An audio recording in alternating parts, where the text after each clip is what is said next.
आज हम बात करेंगे हड्डियों के सेहत के बारे में। क्या है ऑस्टियोपोरोसिस और इसके लक्षण और बचाव और सही खान पान के तरीकों के बारे में। अगर आप हेल्दी हड्डियों के लिए जानकारी चाहते हैं तो ये वीडियो आपके लिए है। ऑस्टियोपोरोसिस क्या होता है, सबसे पहले इसी बात पे डिस्कशन करते हैं। देखिए, ऑस्टियो का मतलब होता है हड्डी और पोरोसिस का मतलब होता है छिद्र या छेद। ऑस्टियोपोरोसिस का मतलब है हड्डियों का कमज़ोर और भुरभुरा होना। उम्र बढ़ने के साथ हड्डियों की मजबूती कम होती जाती है, जिससे हल्की सी चोट भी हड्डी टूटने का कारण बन सकती है। हड्डियों में बदलाव कब शुरू होते हैं, ये अगर आप देखें तो महिलाओं में लगभग 20 साल की उम्र तक 98% हड्डियों का विकास हो जाता है। 35 से 40 साल की उम्र के बाद हड्डियों का घनत्व धीरे धीरे कम होने लगता है। अगर हड्डियों में बहुत ज़्यादा कैल्शियम की कमी हो जाए तो ऑस्टियोपोरोसिस हो सकता है। अब बात करते हैं ऑस्टियोपोरोसिस के लक्षण की। पीठ, कूल्हे या हाथ पैर के दर्द को अगर आप नज़रअंदाज कर रहे हैं, बार बार हाथ पैर में दर्द हो रहा है, कमर या रीढ़ की हड्डी में दर्द हो रहा है, कद का कम हो जाना या झुक जाना, बॉडी का पोस्चर बेंड होना, गर्दन में दर्द होना, हड्डियों का टूट जाना, ये सब ऑस्टियोपोरोसिस के लक्षण हैं। बात करते हैं ऑस्टियोपोरोसिस से बचाव कैसे करें। कैल्शियम और विटामिन डी का सेवन बढ़ाना चाहिए। डाइट में कैल्शियम और विटामिन डी को शामिल करना चाहिए। विटामिन डी के लिए अंडा, मछली, लीवर और धूप ज़रूर लें। रोज़ाना 15 से 20 मिनट की वॉकिंग करें। सीढ़ियाँ चढ़ना, हल्की एक्सरसाइज और तैराकी जैसे वेट बेयरिंग एक्सरसाइज करना चाहिए। स्मोकिंग और शराब से बचें। ज़रूरत से ज़्यादा मसल बिल्डिंग एक्सरसाइज ना करें। कितना कैल्शियम आपको चाहिए डेली डोज पे, ये भी आपको पता होना चाहिए ताकि आप डेली डाइट में इस कैल्शियम लेवल को मेंटेन कर सकें। 1 से 9 साल की उम्र के बच्चे को 600 से 800 मिलीग्राम प्रतिदिन कैल्शियम की ज़रूरत पड़ती है।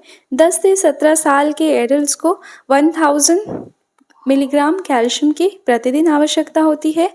18 से 50 साल के जो व्यक्ति हैं उनको 1000 मिलीग्राम कैल्शियम की प्रतिदिन आवश्यकता होती है। 51 से 70 साल के जो व्यक्ति होते हैं या उससे ज़्यादा के जो व्यक्ति हैं, उनके डाइट में कम से कम 1200 मिलीग्राम कैल्शियम प्रतिदिन होना चाहिए। तो एक चीज़ आप नोटिस करेंगे, जैसे जैसे उम्र बढ़ती है वैसे वैसे कैल्शियम की आवश्यकता भी बढ़ने लगती है। अब बात करते हैं कि कैल्शियम आखिर किन चीज़ों में मिलता है। कैल्शियम बहुत सारे फूड आइटम्स में मिलता है। इनमें शामिल है दूध, आप गाय या भैंस कोई भी दूध प्रीफर कर सकते हैं, जिसमें 120 से 210 मिलीग्राम कैल्शियम होता है अगर आप 100 ग्राम दूध की बात करें। दही, पनीर हम यहाँ पे पर मिलीग्राम पर 100 ग्राम में बात करेंगे। या अगर आप 100 ग्राम पनीर लेते हैं तो उसमें कितना कैल्शियम होगा, उसमें लगभग 790 मिलीग्राम कैल्शियम होगा। दही भी बहुत अच्छा सोर्स होता है, लगभग 150 मिलीग्राम कैल्शियम इससे मिलता है। बादाम, सोयाबीन, बाजरा, पालक, संतरा, अंजीर, रागी, इन सब चीज़ों में कैल्शियम काफ़ी अच्छे अमाउंट में होता है। कंपैरेटिवली आप देखेंगे कि पनीर में सबसे ज़्यादा कैल्शियम देखने को मिलता है। तो दीज आर द मोस्टली आप अगर देखेंगे तो दे वेज सोर्सेज हैं।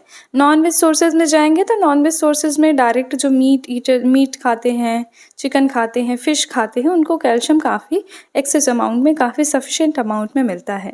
मोस्टली जो वेजिटेरियन लोग हैं उनको दिक्कत होती है कैल्शियम टेकअप करने में, क्योंकि वेज सोर्सेज में कैल्शियम उतना ज़्यादा नहीं होता। डेयरी प्रोडक्ट्स में मैक्सिमम कैल्शियम मिलता है।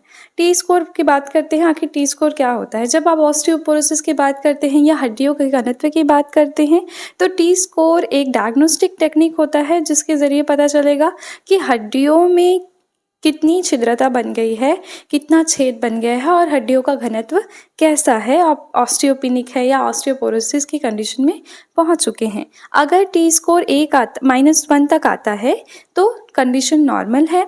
अगर टी स्कोर -1 से लेके -2.5 तक आता है, मान लो सपोज किसी का टी स्कोर -1.1 आया, तो इसका मतलब है कि पर्सन ऑस्टियोपेनिक है, यानी हड्डियाँ कमज़ोर हो चुकी है। और अगर इस पे ध्यान ना दिया जाए तो ऑस्टियोपोरोसिस की कंडीशन भी बन सकती है। और ऑस्टियोपोरोसिस की कंडीशन में टी स्कोर -2.5 से कम आता है। इस समय पे हड्डियाँ बहुत ज़्यादा कमज़ोर हो जाती है।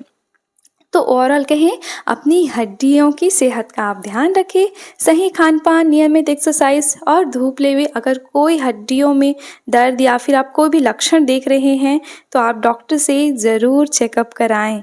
वीडियो अच्छा लगे तो लाइक, शेयर और सब्सक्राइब ज़रूर करिए। धन्यवाद। Stay healthy, stay safe, have a good day.